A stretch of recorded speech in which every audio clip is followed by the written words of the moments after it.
அனைவருக்கும் வணக்கம். மிதுன ராசினியர்களுக்கு குரு உச்சம் பெறுவதால் நீங்கள் தான் இந்த உலகத்திலேயே பெரும் பாக்கியசாலி. 120 ஆண்டுகளுக்கு ஒரு முறை மட்டுமே அதிசாரமாக உச்சம் பெறும் குரு தவறவிட்டால் பாதிப்பு உங்களுக்கு தான். இதை தெரிஞ்சுக்க வெறும் 5 நிமிடம் மட்டுமே போதும். அந்த வகையில் மிதுன ராசினியர்களான உங்களுக்கு என்ன மாதிரியான நன்மைகள் எல்லாம் ஏற்பட இருக்கு, கிரகநிலைகளின் ரீதியாக அமையிருக்கும் சாதகங்கள் என்ன, பாதகங்கள் என்ன, மேலும் என்ன மாதிரியான நன்மைகள் எல்லாம் உங்களுடைய வாழ்வில் ஏற்பட இருக்கு, குறிப்பா குரு பகவான் அதிசாரமாக உச்சம் பெறக்கூடிய இத்தருணங்கள்ல கிரகங்களுடைய சஞ்சார நிலைகள் என்ன என்று பார்க்கும்போது, மிதுன ராசியில் உச்சம் பெற்று சஞ்சரித்து வந்த குரு பகவான் தற்போது அதிசாரமாக கடகராசிக்கு பெயர்ச்சியாகி அங்கு உச்சம் பெறுகிறார். சிம்ம ராசியில் கேதுவும், கன்னி ராசியில் சூரியனும் சுக்கிரன் நீச்சம் பெற்று சஞ்சரிக்கிறாங்க. அது மட்டும் இல்லாம துலாம் ராசியில் செவ்வாயும் புதனும், அதே போல் கும்பத்தில் சனி வக்ரகதியிலும்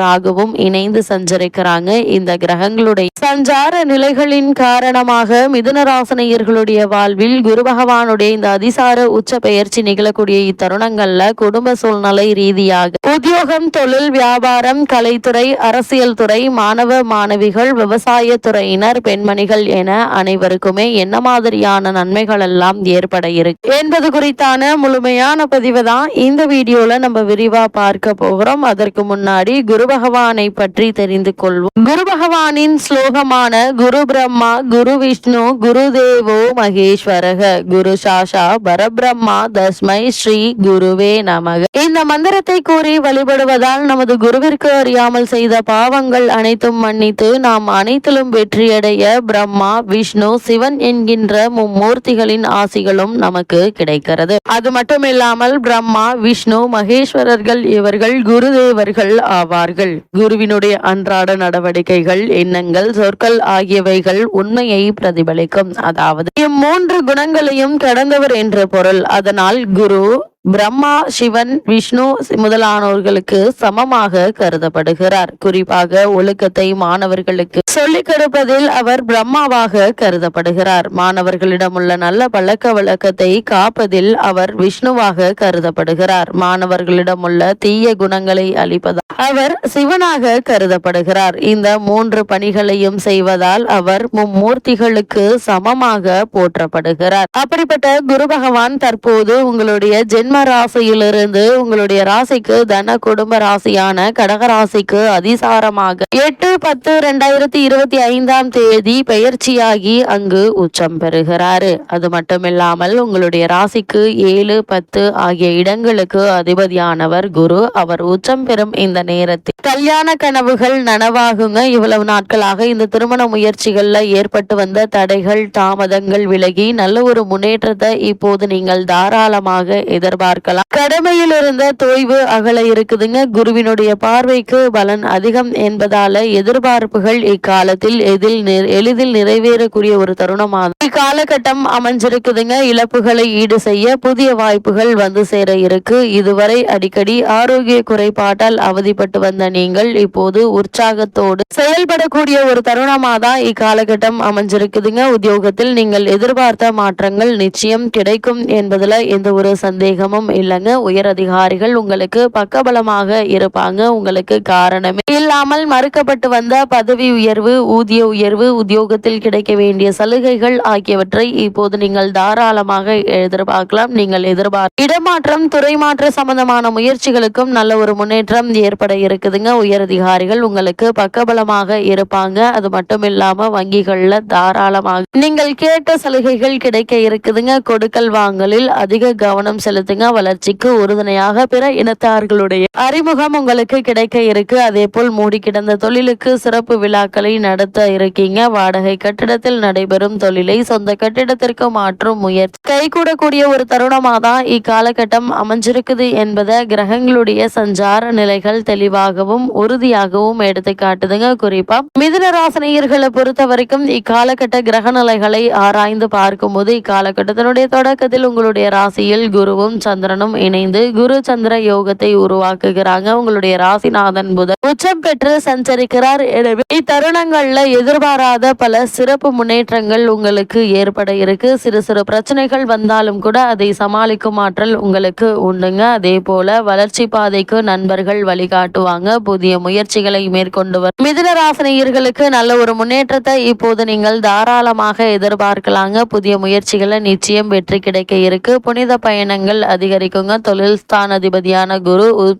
ராசியில் சஞ்சரிக்கும் இந்த நேரம் தொழில் வளர்ச்சியும் கூடுதல் லாபமும் வந்து சேரக்கூடிய ஒரு தருணமாக தான் இக்காலகட்டம் அமைஞ்சிருக்குதுங்க. அது மட்டும் இல்லாம மிதுன ராசினியர்களை பொறுத்த வரைக்கும் உங்களுடைய ராசிக்கு 5, 12 ஆகிய இடங்களுக்கு அதிபதியானவர் சுக்கிரன், விரையாதிபதியான அவர் நீச்சம் பெறுவது இத்தருணங்கள்ல நன்மைதான் என்றாலும் சுக்கிரன் உங்களுடைய ராசிக்கு பூர்வ புண்ணிய ஸ்தானாதிபதியாகவும் விளங்குவதால் சில இடர்பாடுகளும் ஏற்படலாங்க. அதனால் கவனமாகவும் எச்சரிக்கையாகவும் இருப்பது அவசியங்க. உறவினர் பகை அதிகரிப்பதற்கான வாய்ப்புகள் இருக்கு. கூடுமான வரைக்கும் உறவினர்களுடன் தேவையில்லாத வீண் வாக்குவாதங்கள்ல ஈடுபட வேண்டாங்க. நீங்கள் உண்டு, உங்களுடைய வேலை உண்டு என்றிருப்பது நல்லது. அண்ணன் தம்பிக்குள் கருத்து வேறுபாடுகள் ஏற்பட்டு சில நல்ல காரியங்கள் தள்ளி போகலாம். அதனால் அண்ணன் தம்பிக்குள்ளும் சரி உறவினர்களுக்கும் சரி விட்டு கொடுத்து அனுசரித்து நடந்து கொள்வது அவசியங்க. அது மட்டும் இல்லாம பூர்வீக சொத்து சம்பந்தமாக ஏற்பட்ட பஞ்சாயத்துகளுக்கு இழுபறி நிலையில் இருந்த நிலை மாறி உங்களுக்கு சாதகமான தீர்ப்பு கிடைப்பதற்கான வாய்ப்புகள் இருக்குதுங்க. பிள்ளைகளால் சில பிரச்சனைகள் வரலாம். அவர்களை உங்களுடைய மேற்பார்வையிலேயே வைத்துக் கொள்வது மிக மிக நல்லது என்பதை கிரகங்களுடைய சஞ்சார நிலைகள் மீண்டும் மீண்டும் உங்களுக்கு அறிவுறுத்துதுங்க. அதே போல மிதுன ராசினியர்களை பொறுத்த வரைக்கும் துலாம் ராசியில் புதன் பகவான் செவ்வாயோடு இணைந்து சஞ்சரிக்கிறார். உங்களுடைய ராசிக்கு சுகஸ்தானத்திற்கு அதிபதியானவர் புதன் பகவான். அவர் பஞ்சமஸ்தானத்திற்கு வருவது என்பது யோகம் என்றுதாங்க சொல்ல வேண்டும். பிள்ளைகளின் கல்வி நலன் கருதி எதிர்கால முன்னேற்றம் கருதி நீங்கள் எடுத்த முயற்சிகளுக்கு வெற்றி கிடைக்க இருக்குது.